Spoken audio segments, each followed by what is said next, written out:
Okay, so and, as far as fighting when it comes down to the actual thing and the application, like I had a fight and the guy grabbed me in the headlock and I did a move that we would compare to a single palm change. Right.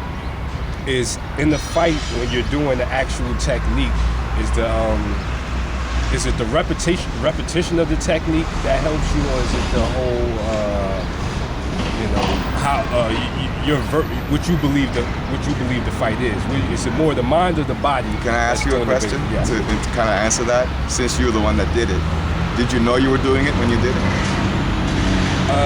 I couldn't, until the situation, until the pressure came, then I knew what I was doing. Exactly. But I didn't know before then. I didn't have no That's the preconception. answer. Okay. That's the answer. That's the answer. And the more preconceptions, the more hits you take. Yes. You know, the more you're kind of looking for this thing that you know already from the magazine or from the teacher that you know, your favorite teacher's move. You know, this is our signature move. So if you go in saying like, oh, I got a 2-finger knockout, you're still caught in the fantasy of this thing. Yes, I think so. And we all have our moves, right? That those of us who have taken on some kind of martial art as more than a hobby, we all have our best move, and that is as it is.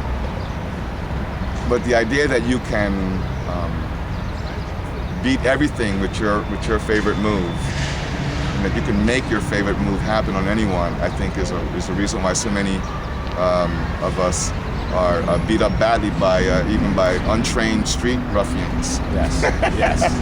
Because it didn't go the way it goes in the studio. Yes, because there is a lot of throw your right hand. Yeah, and I'm keeping that right hand there for you to finish it off, exactly. Right? Yeah, that kind of orientation is, again, I think there is a long history of training that way in the karate school. I think they call it the Ippon kumite, where there's one kind of blow, one blow thrown and it is negated and returned, and as opposed to Ji-Yu kumite, which is freestyle sparring. And which means that any blow can be used, or any blow within reason can be used, and the rhythm is broken.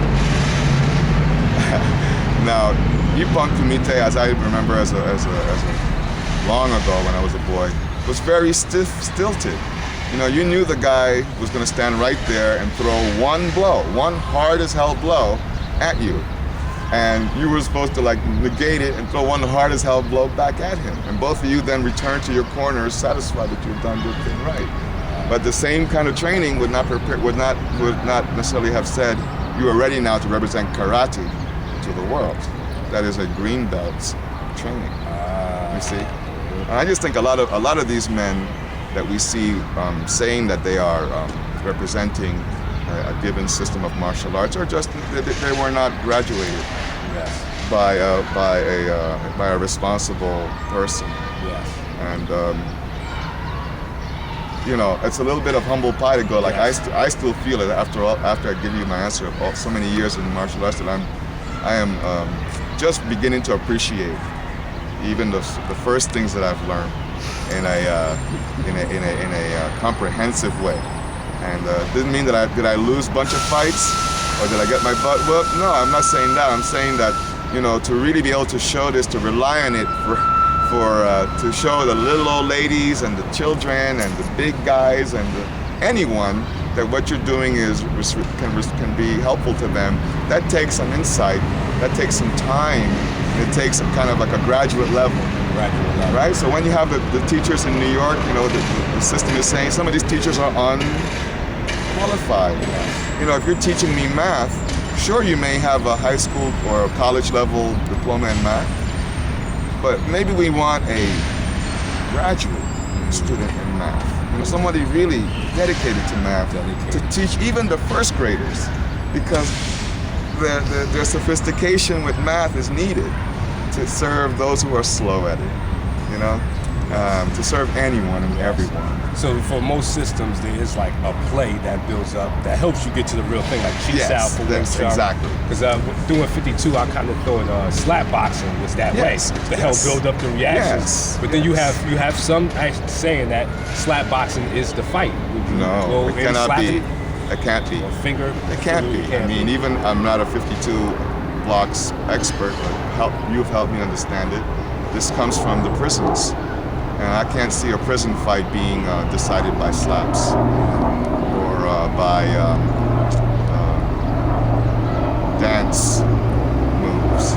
But I can see getting the art perfected through those slaps and dance moves, and even having some music on. But fights don't usually happen with music on. Or to a James Brown rhythm, or to even to what I mean. It doesn't happen that way. It tends to be when the chips are down and things look bad. So when you really need to know what you're doing. And not to cut you off, but getting back to that graduate thing now, as someone who's seafood teacher, how when you're dealing with a master, there's a lot of guys running around saying the masters are 45 and they saying, well, I want to fight you and your style is not.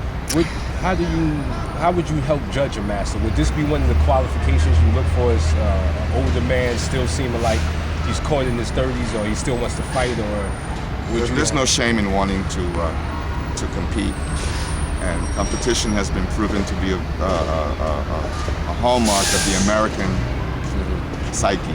We are competitive people. But I do have a sense of, I want to answer it in this way. Master of techniques. Oh, okay. There you go. And in the karate system, we have dans. Your first dan, you're supposed to have mastered all the fundamental techniques of the ranks below you: white, green, purple, brown. Maybe there are a couple of new techniques in the first degree black belt level. Second degree, third degree, there's no more technical learning. It's all about promoting the art, becoming a better teacher, proving that you're a good man. So is that man a master of karate? That is a third degree black belt. He's a master of the fundamentals of the movements. I would just say that I think most of these guys that we're talking about have mastered the fundamentals of their movements, of their fighting movements. That doesn't mean that they are spiritually enlightened beings. And that's what I think we've confused because of the kung fu movies and the expectations of that, and using these Asian and Eastern and foreign words that this somehow has a mystique to it of spirituality. And sure enough, we are often disappointed to find out that even yoga gurus from India are molesting little girls and boys. They were masters of putting their foot behind their head, but they didn't master keeping their penis in their pants when the opportunity arose. I've met a lot of these so-called masters, and it's almost like they'll say, well, hey, you're a white belt, but I'm coming to beat you up. And it's like, does a master or would a teacher confront his own students? Yeah, I think it's again, the confusion is that word master. And I'm not denying these guys their sophistication. In other words, it takes some doing to be good at any of these arts by the names that we call them. It takes some doing, and the guy wants to be called a master of it because he's ranked in this organization, or because his teacher said you should, I consider you a master now. So be it, but I'm not impressed or confused by titles, and neither should you. I call people by their name. I like to think of everyone as a child that has grown up into someone, and I respect the child in all of us, in me and in you and everyone. So this guy's saying that he's a 45-year-old that's going to come down here and kick your butt, and he's a master of Wing Chun Kung Fu. I'm sure he should be held accountable for mastery of his Wing Chun skills.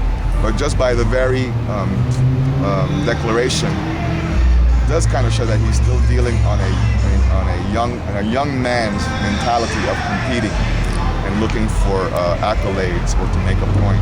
And we hope that enlightenment is different than that. All right, well, thank you so much for your time. Issue.